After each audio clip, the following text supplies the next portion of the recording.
Morning guys, how you doing? I'm in Marsascala in the south. I'm going off to St Thomas Bay. Very busy area. There's a lot of cafes on the way. I might even stop for a breakfast.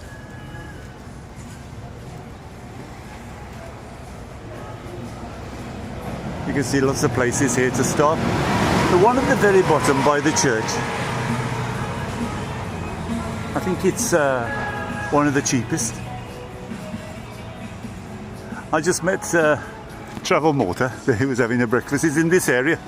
Go and see that video of us together. I just went at an over tea. I didn't see that.